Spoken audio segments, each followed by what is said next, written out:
Ladies and gentlemen, welcome to the 49th Annual National Association of Black Journalists Convention and Career Fair. We are about to begin a conversation with former President Donald Trump. We ask that the professionalism that we all bring to our newsrooms and workplaces every day is the same professionalism that is maintained in this arena. Please welcome to the stage ABC News senior congressional correspondent Rachel Scott.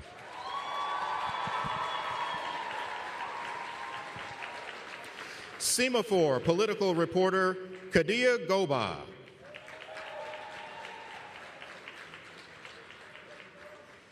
And anchor of the Faulkner Focus and co-host of Outnumbered on Fox News, Harris Faulkner.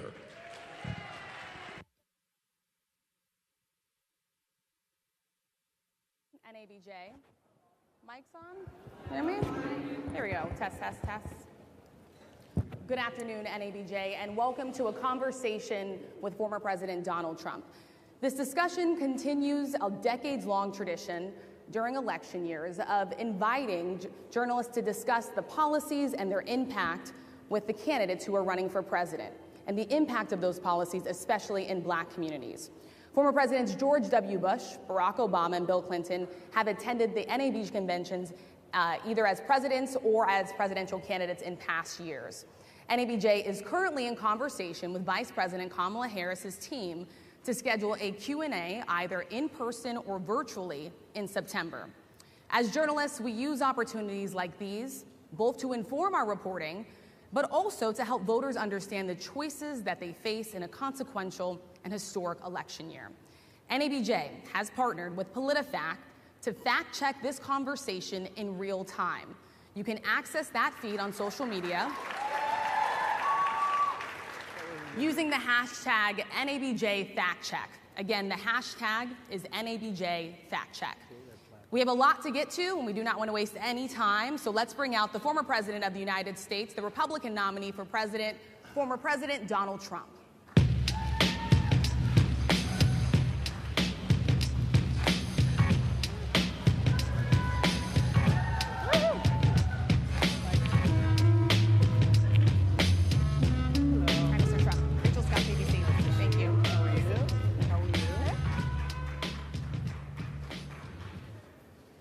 Mr. President, we so appreciate you giving us an hour of your time.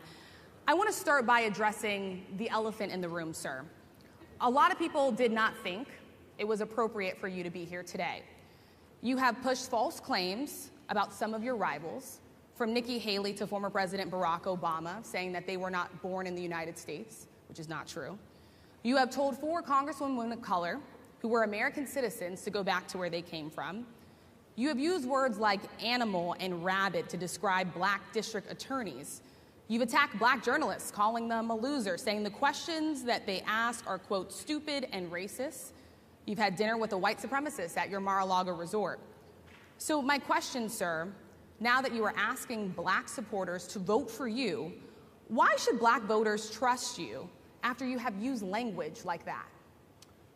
Well, first of all, I don't think I've ever been asked a question so in such a horrible manner. First question. You don't even say, hello, how are you?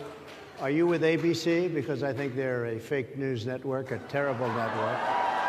And I think it's disgraceful that I came here in good spirit. I love the Black population of this country. I've done so much for the Black population of this country. Including employment, including opportunity zones with Senator Tim Scott of South Carolina, which is one of the greatest programs ever for Black workers and Black entrepreneurs. I've done so much, and you know, and I say this, historically Black colleges and universities were out of money, they were stone cold broke, and I saved them, and I gave them long-term financing, and nobody else was doing it. I think it's a very rude introduction. I don't know exactly why you would do something like that. And let me go a step further. I was invited here, and I was told my opponent, whether it was Biden or Kamala, I was told my opponent was going to be here. It turned out my opponent isn't here. You invited me under false pretense. And then you said, you can't do it with Zoom. Well, you know, where's Zoom? She's going to do it with Zoom, and she's not coming. And then you were half an hour late. Just so we understand, I have too much respect for you to be late. They couldn't get their equipment working, or something was wrong. Mr. President, I would love if you can answer the question on your rhetoric and why you believe that black voters should trust you with another 4 years. I have been the best president for the black population since Abraham Lincoln. That's my answer. Better than President Johnson, who signed the Voting Rights Act? And for you to start off a question and answer period, especially when you're 35 minutes late because you couldn't get your equipment to work, in such a hostile manner, I think it's a disgrace. Let me just ask a follow-up, sir, and then we'll move on to other questions here.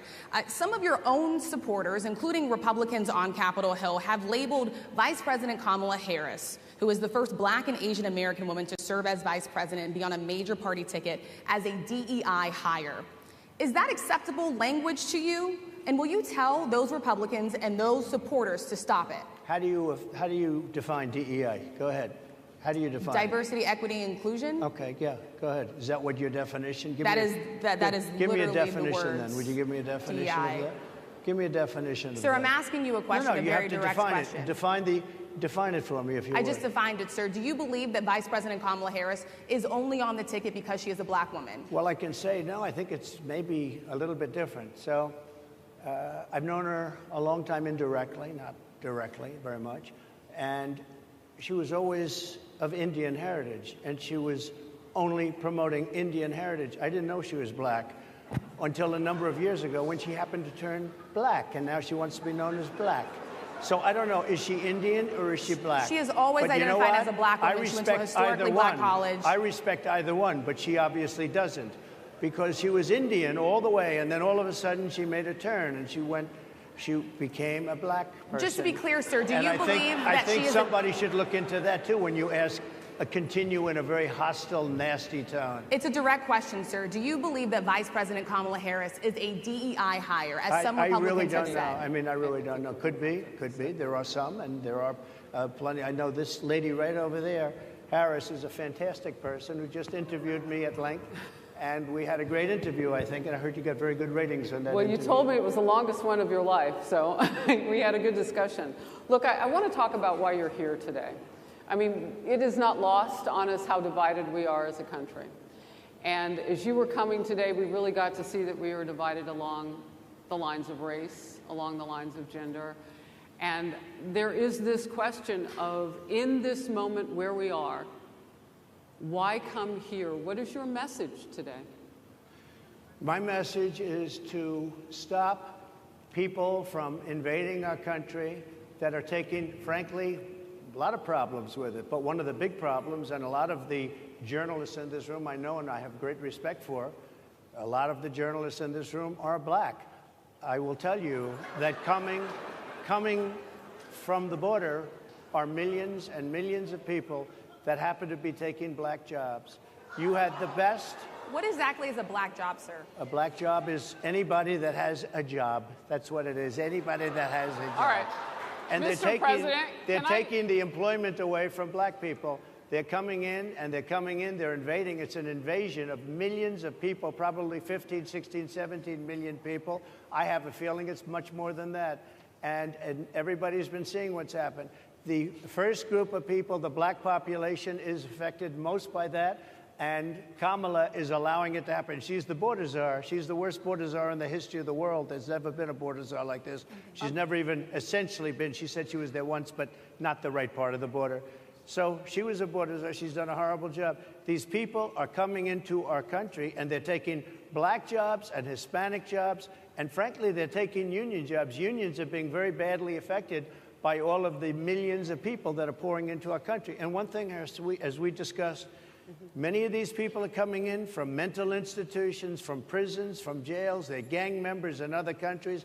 Other countries are setting loose their prisoners. They're opening up their prisons and their mental institutions, and they're taking their bad people, drug dealers, gang members, and they're bringing them into the United States. And by the way, their crime rate is going down, and our crime rate is going to be a disaster. Mr. President, I want to get into how you address some of the issues with black communities. And I say that plural because we live in communities of color that are different. We're not all the same. We don't vote the same. We don't think the same. True. It's not monolithic. So as you come here today, I want to talk about something that bursts, and this is the weight of the inflation on this country right now.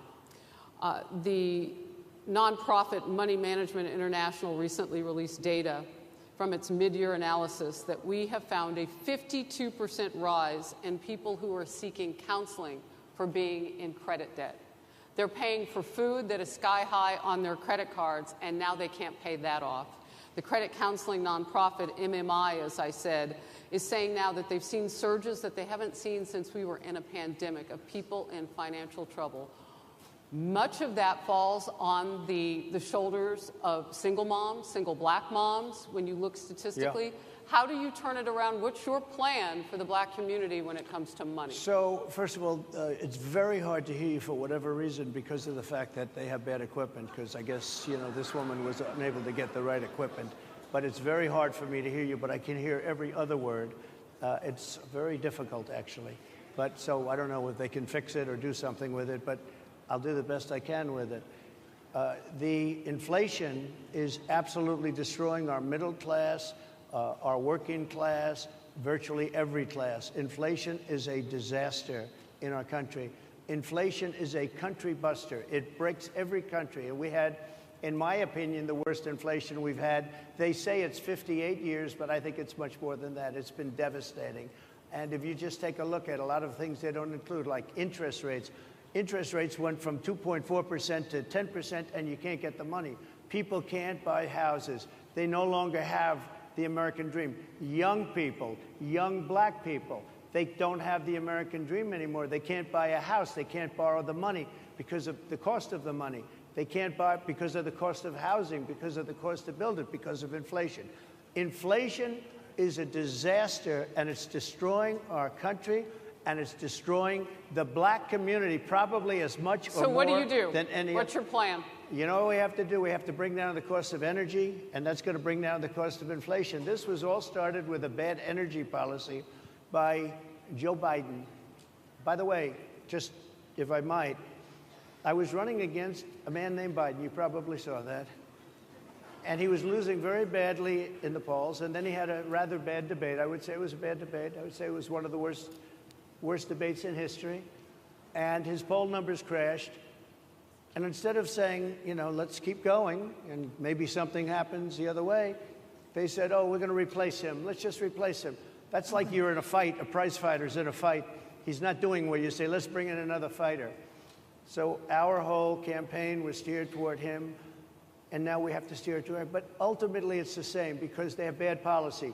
They have policies of open borders, unbelievable open borders, horrible energy policies. They want to get rid of, as you say, gasoline in cars. They want to get rid of oil. They want to get rid of efficient heating. Mr. President. Environmentally, what they're doing is killing our country. They're absolutely destroying our country. But the inflation is the thing that's hurting the black worker, the black population, and every other population within our country. Inflation is the worst it's been, I think, in over 100 years. And they'll fact check it. They'll say, it's only 58. Whatever it may be, they don't add all the numbers. They don't add the really bad numbers, and you can check that too. But inflation, Harris, is absolutely destroying this country and the people in our country. Yes, Mr. President, can I ask you another question yes, that is also impacting black Americans? And that's very clear now. Good. I'm sorry? It's very clear. I hear you. Okay. So Sonia Massey, someone from Illinois, an unarmed black woman, was shot the other day in her home by a deputy sheriff. The deputy has since been charged with murder. You've said police would get immunity from prosecution if you win. Why should someone like that officer have immunity, in your opinion? Immunity? Immunity. I don't know the exact case, but I saw something, and it didn't look good to me. It didn't look good to me. Are you talking with the water, right? Yeah, well, police unions are not backing this person either. Okay. But again, why would... They're going to be charging the officer. I guess they're charging the officer. So why should he receive immunity?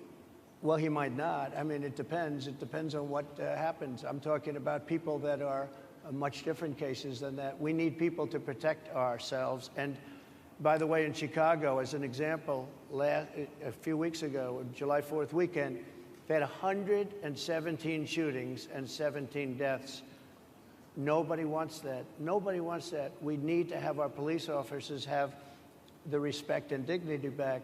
In this particular case, I saw something that didn't look good to me. I didn't like it. I didn't like it at all. So can you get a little more specific back to the immunity question? Who would make those well, right now, for the most part, people are protected by their unions, by their police unions, or by their police departments. But I'm saying if I felt, or if a group of people would feel that somebody was being unfairly prosecuted because the person did a good job maybe with crime, or made a mistake, an innocent mistake. There's a big difference between being a bad person and making an innocent mistake. But if somebody made an innocent mistake, I would want to help that person. What would those exceptions be? What would determine an innocent mistake? You go after mistake? somebody and it's a very close call and it's very dangerous. And you know, they have, the policeman's life and woman is a very difficult thing because sometimes you have less than a second to make a life and death decision, and sometimes very bad decisions are made. They're not made from an evil standpoint, but they're made from the standpoint of they made a mistake. So I want to follow up really quickly. I find it interesting because you do talk about reining in prosecutors, especially when it comes to prosecutors that are prosecuting you. Why doesn't that skepticism apply to law enforcement? Well, I've been prosecuted because I'm a political opponent of two people that have weaponized our justice system. I've been prosecuted. I just won the big case in Florida. Everyone said that was the biggest case. That was the most difficult case. And I just won it. Now, Biden has a similar case, except much worse. I was protected under the Presidential Records Act. Biden wasn't, because he wasn't president at the time. And he had 50 years worth of documents. And they ruled that he was incompetent, and therefore he shouldn't stand trial. And I said, isn't that something? He's incompetent, and he can't stand trial, and yet he can be president. Isn't that nice? Mr. President, but they released him on the basis that he was incompetent. They said he had no memory, and he was a nice old guy, but he had no memory, and therefore we're not going to prosecute him. I won the case, and it got very little publicity. I didn't notice ABC doing any publicity on it, George. We cover you extensively, sir. I'd love to move over on to different topics. I didn't notice you do any publicity on it at all. I won the case, the biggest case. This is an attack on a political opponent. I have another one where sir, I have a hostile judge. We have you for a limited time, sir. I'd love to move on to different topics. No, excuse you. You're the one that held me up at 35 minutes, just so you understand. If we can move on now to the state of the race, sir, I want to get back to the campaign. Senator J.D. Vance is your running mate. He's had a lot of controversy lately, and I want to read you a few things that he has said in the past. He said the Democrats running the country are a bunch of childless cat ladies who are miserable at their own lives and the choices they've made, and so they want to make the rest of the country miserable too. He's not talking here about how great it is to be a parent. He's attacking what he says are the choices people are making to not have children. Did you know that he had these views about people who do not have children before you picked him to be your running mate, and do you agree with him? No, I know this. He is very family-oriented, and he thinks family is a great thing. That doesn't mean he thinks that if you don't have a family, it's not. I know people with families. I know people with great families. I know people with very troubled families. And I also know people with no families. They didn't meet the right person. Things happen. You go through life, you don't meet the right person. But he's not just talking about families here. He also says that people that don't have children should get less votes than those that do. I'm just speaking for myself. Is that your campaign position? I think position? I'm speaking for him, too. He strongly believes in family, but I know people with great families. I know people with not great families that don't have a family, and the people without the family are far better. They're superior in many cases, okay? He's not saying they're not. What he's saying is that he thinks the family experience is a very important thing. It's a very good thing. But that doesn't mean that if you grow up and you grow older and you don't meet somebody that would be wonderful to meet and would have been good, that that's a bad thing. He's not saying that.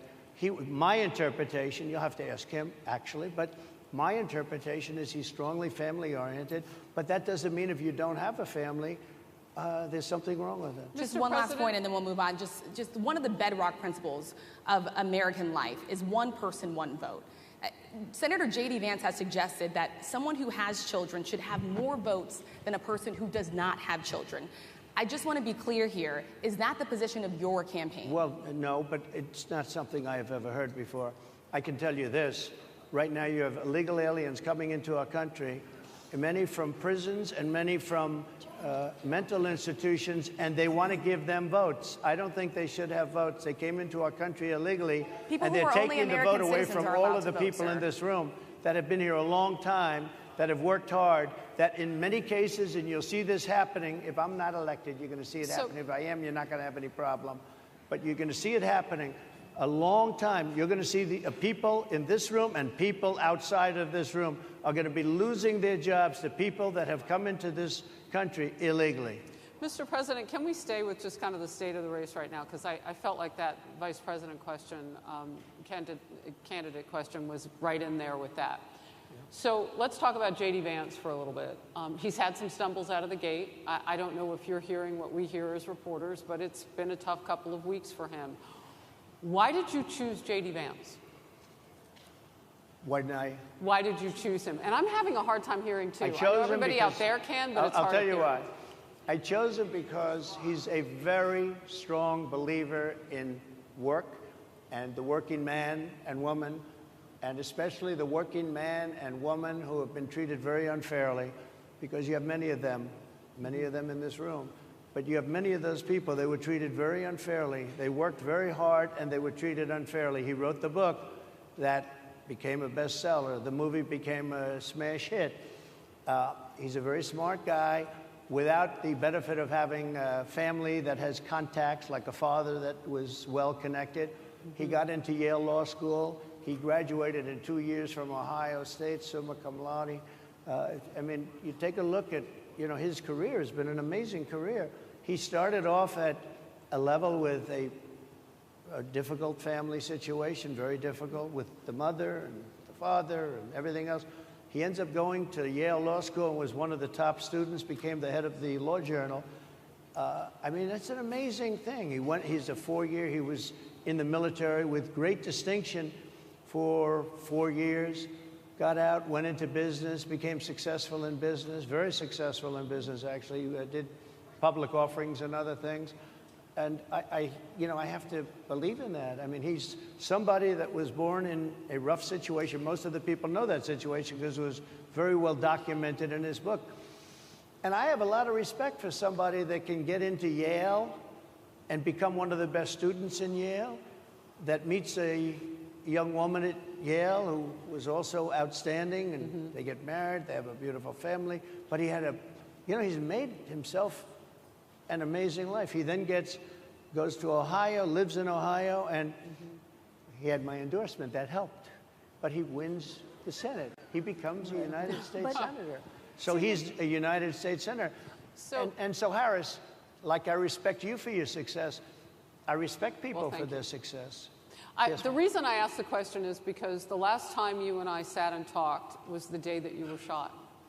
We'd been together for much of that day. You left to go to Butler, Pennsylvania, and we didn't know what was next. Yeah. And 2 days sorry. after that... I cannot understand. Your microphone I know, is so it is really hard for me to understand it's just, you, too. I can understand you perfectly. Because she's closer. I can understand you. I'm happy to hear that, sir. But I can't really understand, Harris, I have a few more questions. because of the distance, and the mics are really in lousy shape, but I cannot understand Are you asking a question? what you're saying. So what I wanted to say was the last time we spoke, you said some words that were prophetic because I asked you who you wanted to choose for vice president. Yeah. And you said normally it really wouldn't matter what they would bring. You choose somebody that you think has a future, that sort of thing. But you said these words 3.5 hours before an attempted assassination on your life. You told me that bad things happen, Harris. And that's why this decision is important this time. Bad things happen. You said it twice. When you look at J.D. Vance, is he ready on day one?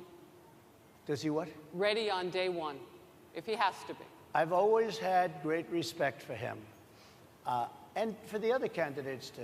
But I will say this, and I think this is well documented, historically, the vice president, in terms of the election, does not have any impact. I mean, virtually no impact. You have 2 or 3 days where there's a lot of commotion as to who, like you're having it on the Democrat side, who it's going to be. And then that dies down, and it's all about the presidential pick. Virtually never has it mattered. Maybe Lyndon Johnson mattered for different reasons of what we're talking about, not for vote reasons, but for political reasons, other political reasons. But historically, the choice of a vice president makes no difference. You're voting for the president, and you can have a vice president who's outstanding in every way, and I think JD is. I think that all of them would have been. But you're not voting that way. You're voting for the president. You're voting for me. If you like me, I'm going to win. If you don't like me, I'm not going to win. I'm going to get my J.D. Vance question in. J.D. Vance? I'm going to get my J.D. Vance question in. To your point and to Rachel's point, he, has a lot of opinions about childless women like myself or divorced people like yourself. Do you think, well, I mean, my point is here. But at least it was said in a friendly manner. My point is, do you think the Republican Party is getting a little bit too judgy about people's lives when you think about abortion or when you think about what J.D. Vance is saying? I don't think, look, I think that the Democrat Party is really the one that has the problem. I think they're radical on abortion because they're allowing abortion in the 9th month. They're allowing the death. But I think it's they're about allowing freedom, the death of a baby after the baby is born, based on the governor of Virginia. In every state in the country. Based on the governor of Virginia, they're allowing the death of the baby after it's born. They're allowing abortions in the 8th and 9th month. Well, Democrats have denied. I think they're right. And I think the Republican Party is actually much less. I think I've made them much less radical, perhaps, but the Republican Party, what we're doing is bringing it back to the states where everybody wanted it. Democrats, Republicans, liberals, conservative, everybody wanted abortion brought back. They didn't want Roe v. Wade in the federal government. They wanted it, everybody. But the majority of Americans oppose Roe v. Wade being overturned. They don't know about this. Right now, they're voting. It brought it back to the states. Now, I happen to believe in the 3 exceptions. Ronald Reagan believed with rape, incest, life of the mother. I do. I think most people do. I think most Republicans do also. But if you take a look, right now they're doing, it's an amazing thing, out of the federal government, it's in states, and people are voting. And I will say, Ohio is, let's call it a more liberal version, has been approved. Kansas, the same thing, a little bit surprising to a lot of people. But the people are now voting, and it's taking this issue that's been going on for 52 years and has torn our country apart, and it's giving it to the people to vote on. And they're voting. And many states have already voted. Others are in the process of voting. And it's bringing it back to the people and a vote of the people. And it's not at all radical. And again, you have to follow your heart. I happen to believe in the 3 exceptions. Most people believe in the 3 exceptions. Most Republicans believe in the exceptions. But they don't want to see an abortion in the 9th month or the 8th month. Almost everybody agrees to that. And they certainly don't want to see, in the case of the governor of Virginia, the former governor, I might add, who said, we set the baby aside, and then we decide what to do. Meaning, what do? We execute the baby. That's a radical, horrible position. And some people want that. I don't want it. Most people don't. Thank you. Can I just pivot really quickly to another question about, you brought up health, Harris. You're an active man. We see you golfing all the time, but if you win, you'll still be president at 82, which is older than Biden is right now. But not mentally. Look, mentally. Here's the question. He's shot. But most people. Would you consider? Most people. I know many people in their 80s and their 90s that are in great shape. Some of our greatest leaders. You look at throughout the world history. The greatest leaders, some of the greatest leaders in the world were in their 80s. But here's the question. Would you consider stepping down if you felt that your health was declining? Or would you? Oh, absolutely. And who would I think I'd know. How would you make that decision? I think I'd know. Look, if I came onto a stage like this and I got treated so rudely as this woman treated me. Oh, my goodness. And I'm fine with it because she was very rude, sir. Very rude. That was a nasty, that wasn't a question. She Sir, didn't ask you me can a answer the question. question. She gave a statement. That wasn't a question. I repeated your answer the statement, sir, question. actually. You said you would. You would Oh, make that absolutely. decision If to I step thought down. that I was failing in some way, I want people to be sharp. I'll go a step further. I want anybody running for president to take an aptitude test, to take a cognitive test. I think it's a great idea. And I took 2 of them, and I aced them. Well, can I got 'em. just- I took 2 of them. But let me ask you. Yeah. I would like to have people running for president, and I don't mean because they're 75 or 85. I think anybody running, I'd like to do it. People say it's not constitutional. I would like to have something passed where you can do it. I think we should know. I mean, I've watched what's happened in the last couple of years under this gentleman, and our country is a mess. We have inflation. We have the millions of people falling in. We have Afghanistan, which was the worst, most embarrassing moment in the history of our country.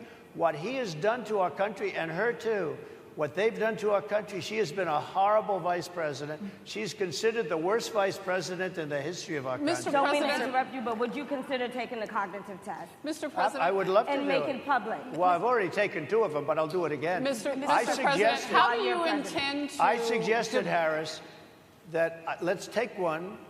I said, Joe and I will go and take a cognitive test. Now, I'd do it with her, too. I would do it with her also. You know what? She failed her law exam. She didn't pass her law exam, so maybe she wouldn't pass the cognitive test. Mr. President. Are you saying she wouldn't pass? Just to be clear, I'm just giving you the facts. to be clear, you don't think I'm Harris just How do you giving the intend, facts. She and didn't look, pass her bar exam, and she didn't think she would pass it, and she didn't think she was going to ever pass it. And I don't know what happened. Maybe she passed it. I She guess did pass it. There's a She man did- over she here. did I in think fact pass he it. must work for Mr. her. President, I would love to ask you about January 6th. You've called yourself the candidate of law and order. When Time Magazine asked you if you would consider pardoning all the rioters, you said, yes, absolutely. Sure. You called them patriots. 140 police officers were assaulted that day. Their injuries included broken bones, at least 1 officer lost an eye, 1 had 2 cracked ribs, 2 smashed spinal discs, another had a stroke. Were the people who assaulted those 140 officers, including those I just mentioned, patriots who deserve pardons? Well, let me bring it back to modern day. Like about 5 days ago, we had an attack on the Capitol, a horrible attack on the Capitol. You saw the people that were protesting and spraying these incredible monuments, bells, lions, all these magnificent limestone and granite with red paint, red spray paint that will never actually come off, especially in the limestone. It will never, I'm a builder, I know about this stuff. It'll never, you'll see it in 100 years from now. They viciously attacked our government. They fought with police. They fought with them much more openly than I saw on January 6th. What's going to happen to those people? What's going to happen to the people in Portland that destroyed that city? But sir, my question is on those. What's going to happen to my the people question is that on tried those to burn rioters down- who assaulted Excuse me. officers. You have to Would ask, you pardon what's those going to people? happen? Oh, absolutely, I would. You If would they're pardon innocent, those- If they're innocent, I would pardon them. They've been convicted. And by the way, the Supreme Court just under. Well, they were convicted by a very tough system. They were. How come the people that tried to burn down Minneapolis? How come the people that took over a large percentage of Seattle? How come nothing happened to them? How come the But people sir, we're that, talking about how people come that the were people- seen no, beating We're officers talking with about federal flagpoles, buildings. dragging them down the stairs. They're on They video. try- Have you seen that Really? video, Oh, sir? really? Well, they you would shot- pardon those. You would pardon those rioters? They shot a young lady in the face who was protesting. They shot her in the face. You know, nobody died that day. You do know that. But people died in Seattle. Nobody died, but people died in 140 Minneapolis. officers You know were people died in assaulted that Minneapolis. day. And nothing happens, and nobody ever talks, and nothing happens to those people. But you went after the J6 people with a vengeance. And I'll tell you what about the cops that were, and I'm all for the police, as you know, but what about the police that are ushering everybody into the Capitol? Go in, go in, go in. What about that? Look, No one was nothing ushered is into the Capitol. nothing is perfect in life, but you have people from Minneapolis. You have people just from 5 days ago in Washington, D.C. They were having fistfights and fighting with the police. They were spraying and destroying. They were desecrating our monuments in Washington, D.C. 5 days ago, and nothing happened to them. And you can't have 2 systems of justice. That's why. They went after me as a political opponent because they felt they couldn't win without doing that. And we're going to win our cases, and we're going to be vindicated. But I have to spend a lot of time on that and money. That's what they want. After the election, they won't care. Although in my case, I think they probably will because the hatred is pretty deep. But I'll tell you, they went after me as a political opponent. That's never happened in our country before, and it sets a terrible, terrible precedent. What do you do on day one if you win? What's your first thing? What do? I close the border.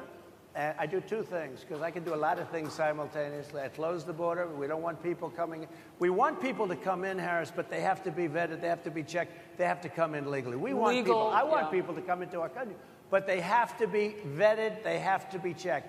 So when you say, what do? That, and I drill, baby, drill. I bring energy way down. I bring interest rates down. I bring inflation way down so people can buy bacon again, so people can buy a ham sandwich again, so that people can go to a restaurant and afford it. Because right now, people can't buy food. Your grocery bills are up 40, 50, 60%, right? She's agreeing to me. Oh, she's agreeing. Thank you. I like you very much. Mr. President, I think we are. But it's true. Your grocery bills are up. And then they're mandating that you buy an all-electric car. You know, Elon Musk endorsed me, and he's a friend of mine. He's a good guy. He's a smart guy. But I'm against everybody having an electric car, okay? I'm very much against that. You have to be able to, if you want a hybrid or if you want a gasoline-propelled car. But, you know, we have more liquid gold, gasoline, oil, under our feet than any other country. More than Saudi Arabia, more than Russia, more than any other country. I want to use it. I want to use what we have. I want to bring down prices, bring down costs, and I also have to stop the invasion. And remember, they're taking your jobs. These people coming in are taking your jobs. Project 2025. I think we have to leave it there by the Trump team. All right. So leave it. That is the last word. Thank you so much, Mr. Trump, for coming today and joining us.